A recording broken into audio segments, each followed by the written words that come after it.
first of all, like always, I want to thank you guys for coming out and covering Penn State football. Also want to thank the fans that showed up here tonight and supported us. That was really pretty cool to see.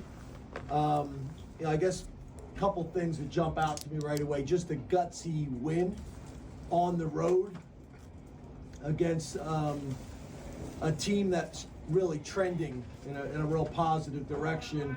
Tough environment to play in. Just a gutsy win. You lose your starting quarterback, you lose your starting DN, you lose your starting offensive tackle. Next man up. No excuses. I just thought it was a gutsy culture win from my perspective. I also thought it was, you look at Bo Prabula and a ton of guys, right? To me, the other thing that stood out to me is an unselfish team and unselfish players. Here's Bo Prabula in a quarterback battle, waiting for his number to be called, and when his number's called, is able to capitalize and take advantage of it. I did think the offensive coaches did a really good job of changing how we had to call the game once he went in to play to his strengths. And obviously, Jay Reed's interception was a game-changing play. But just proud of our guys. I think sometimes we're too close to it as coaches and fans. And I know we want all the wins to be pretty. That was one of the prettiest and ugliest wins we've had. But that's if you really watch college football and just don't study Penn State, you're going to have to find different ways to win games throughout a season, and our guys were able to do that today. So very proud of them. You look at the takeaway, the turnover battle, we tied there. The explosive play battle, we won that. The third down battle, we won that. Sack battle, we did not. Starting field position, that was the difference in the game, especially early on. That's why it was so challenging. I think their punter is really good, and they were playing field position in the beginning of the game, and we just kept starting deep out of our own territory, and they were starting in good field position. That was the story early in the game, in my mind. So just proud of our guys. But those are probably the significant stats that kind of jump out to you.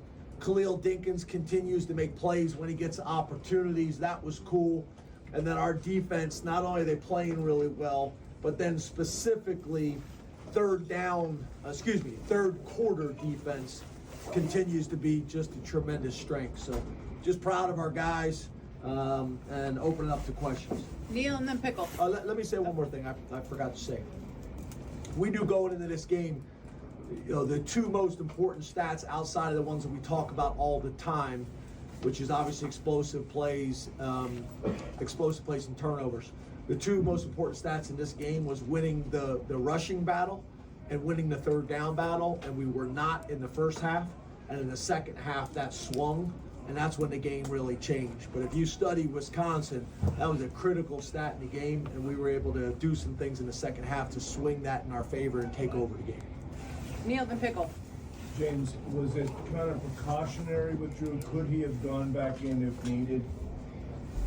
Yeah, as you know, and I know you got to ask the question, but I'm not going to get into a whole lot of medical stuff right now, especially when I don't have a whole lot of information. But I wouldn't necessarily describe it that way. It was. Is he going to be mobile enough to give us a chance to run the offense the way we need to run the offense? And it really came down to Drew once he came out. I felt bad because the woman asked me from TV, and I told her Drew was going and Nittany wasn't. And then after we got out there and they got loosened up, Drew told me he couldn't go, and then Nittany wasn't able to go. So it actually turned out to be the opposite of what I told her.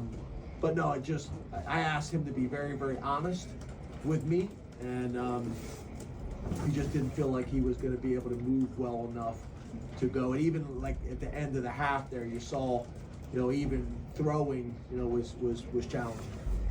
Pickle and then Brennan. Coach, when you realized you had to go to Bo, what was your message to him, and how impressed were you with the way he played in the second half, especially I think he was 11 for 13.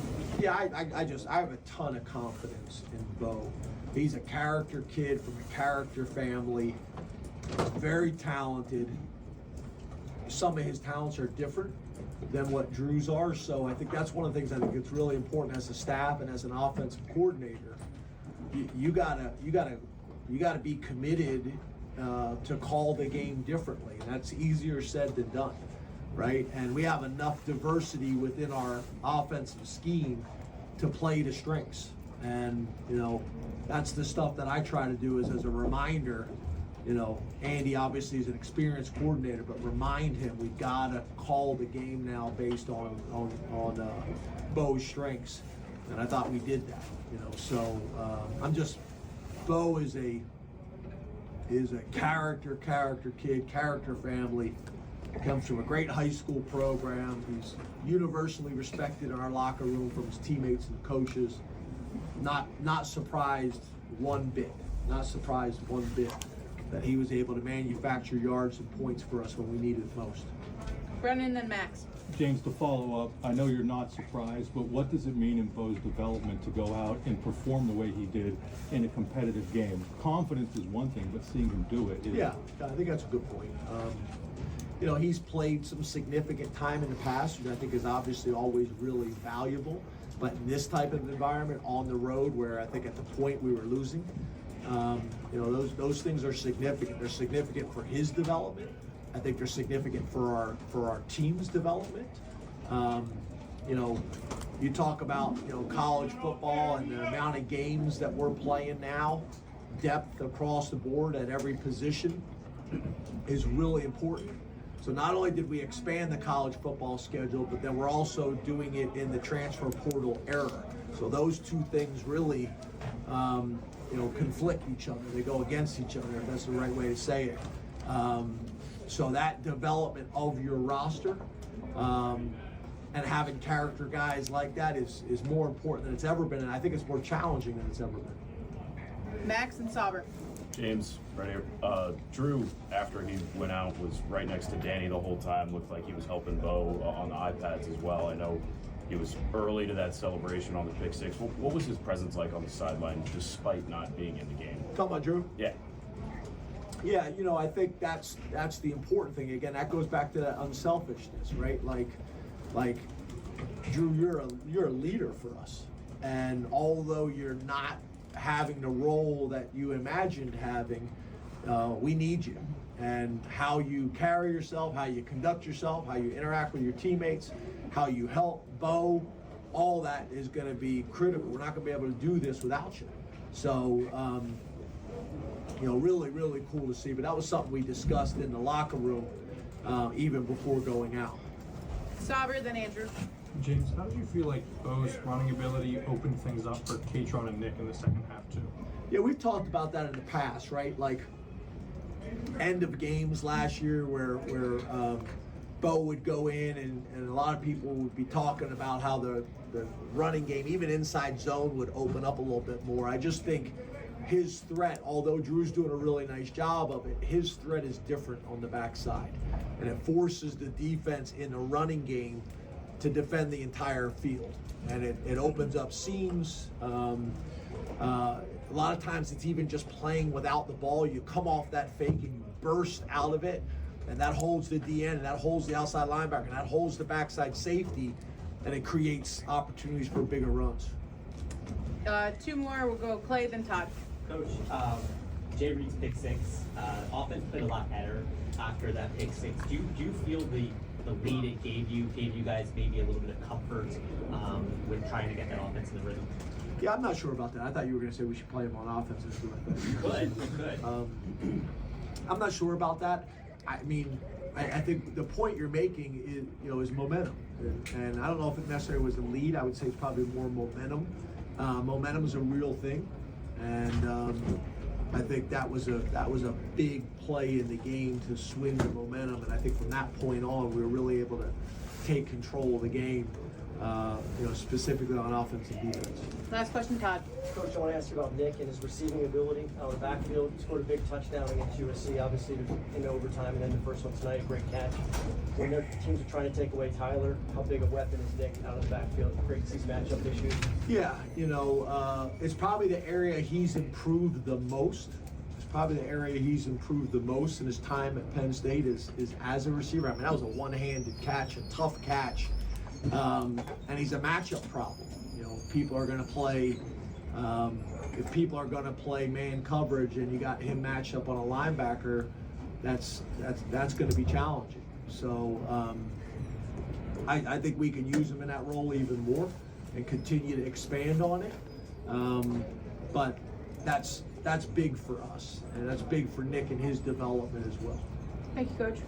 So I would like to cover, right? I'd like to, end this thing by covering Wednesday. First thing I'd like to say is I want to apologize. I didn't do a great job of handling Wednesday. Difficult situation. And I got to own that I did not do a good job of that. So I understand you guys got a job to do, and you got to ask those questions, and I respect that. The university had put out a statement, and the reality is, I think there's not a whole lot more I can say other than that statement. It's an ongoing legal situation, and it's challenging. It's challenging on everybody. So at the end of the day, I did not do a good job of handling that situation and representing this program the right way. So I wanted to take a minute and apologize for that and understand you guys got a job to do. So I didn't do a good job there. I'm trying to get better like everybody else in a difficult situation. And I think that is a big reason for all of this, right? It's a difficult situation, a challenging situation. So I apologize. Thank you, Coach.